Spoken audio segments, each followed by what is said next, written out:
বাস্তবতার এক উজ্জ্বল কিন্তু উদ্বেগজনক উদাহরণ হলেন ভারতীয় জ্যোতিষী প্রশান্ত কিনি।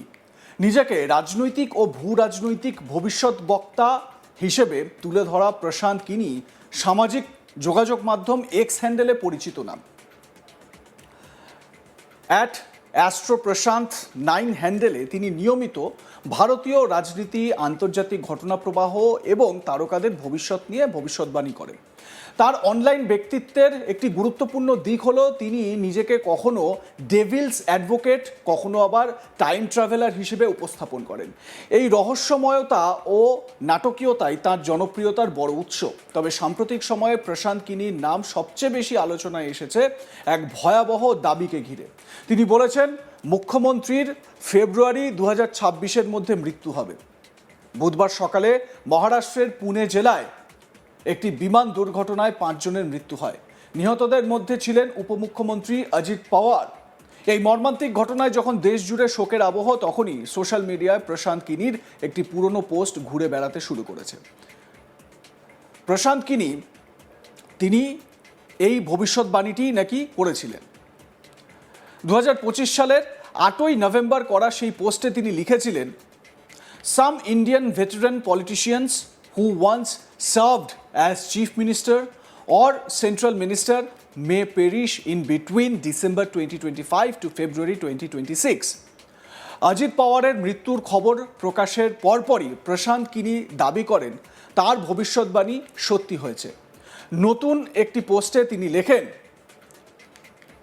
এটা হচ্ছে প্রথম তার পোস্ট, যেটা 2025 সালের। তিনি লিখেছেন, আমরা এআই দিয়ে ট্রান্সলেট করেছি, কিছু ভারতীয় প্রবীণ রাজনীতিবিদ যারা একসময় মুখ্যমন্ত্রী বা কেন্দ্রীয় মন্ত্রী ছিলেন, তারা 2025 সালের ডিসেম্বর থেকে 2026 সালের ফেব্রুয়ারির মধ্যে মারা যেতে পারেন। আর এই যে ভবিষ্যৎবাণী, সেটাই কিন্তু প্রশ্ন তুলেছে সোশ্যাল মিডিয়ায়, নতুন করে একটা বাজ ক্রিয়েট করেছে। নতুন একটি পোস্টে তিনি লিখেছেন, কি লিখেছেন? তিনি বলছেন, I have predicted one veteran politician will die in between December 2025 to February 2026. Maharashtra Deputy Chief Minister Ajit Pawar died in an air crash. এই দাবি নতুন করে বিতর্কের জন্ম দেয়। নতুন যে টুইটটি করেছেন সেই টুইটটিও আপনাদেরকে দেখানোর চেষ্টা আমরা করব। প্রশান্ত কিনির দাবির প্রথম ও সবচেয়ে বড় সমস্যা হলো তথ্যগত অসঙ্গতি। অজিত পাওয়ার কখনোই ভারতের কোনো রাজ্যের মুখ্যমন্ত্রী ছিলেন না, আবার কেন্দ্রীয় মন্ত্রীও ছিলেন না। অথচ কিনির ভবিষ্যৎবাণীতে স্পষ্টভাবে বলা হয়েছে যিনি মারা যাবেন তিনি chief minister or central minister হিসেবে দায়িত্ব পালন করেছেন। এই একটি তথ্যই কিনির দাবিকে প্রশ্নবিদ্ধ করে।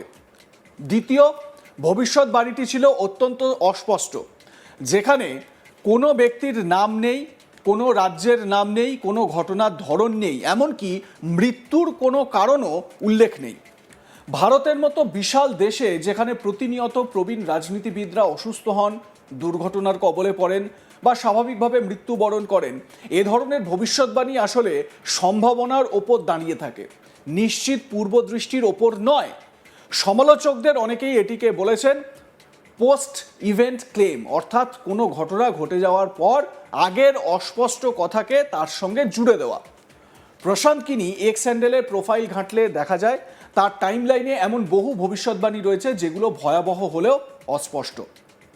এর মধ্যে রয়েছে 2026 সালের এপ্রিলে বঙ্গ বা বাংলাদেশে একটি যাত্রীবাহী ফেরি ডুবে যাবে, আগামী 2 মাসের মধ্যে একটি বিমান দুর্ঘটনা ঘটবে, মার্চ, অগাস্ট অথবা নভেম্বরের কোনো এক মাসে বড় ট্রেন দুর্ঘটনা ঘটবে। এই ভবিষ্যৎবাণীগুলোর কাঠামো প্রায় একই, সময়সীমা বড়, এলাকা বিস্তৃত, এমন ঘটনা যা পরিসংখ্যানগতভাবে ঘটার সম্ভাবনা থাকেই। ফেরি ডুবে যাওয়া, ট্রেন দুর্ঘটনা, বিমান দুর্ঘটনা দক্ষিণ এশিয়ায় এগুলো দুঃখজনক হলেও নতুন কোনো বিষয় নয়। এমন কোনো ঘটনা ঘটলেই আগের পোস্ট সামনে এনে আমি বলেছিলাম বলা যায়। এটি ভবিষ্যৎবাণী নয়, এটি সম্ভাবনাকে রহস্যের মোড়কে উপস্থাপন। আপনাদের এক্স হ্যান্ডেলের পোস্টটা আরও একবার দেখাই। এই প্রশান্ত কিনি যে পোস্টটি করেছিলেন সেই পোস্টটি দেখুন। কিছু ভারতীয় প্রবীণ রাজনীতিবিদ যারা একসময় মুখ্যমন্ত্রী বা কেন্দ্রীয় মন্ত্রী ছিলেন, তারা 2025 সালের ডিসেম্বর থেকে 2026 সালের ফেব্রুয়ারির মধ্যে মারা যেতে পারেন। প্রশান্ত কিনির এই পোস্টটি ঘিরেই কিন্তু সোশ্যাল মিডিয়ায় একেবারে চর্চা শুরু হয়ে গিয়েছে।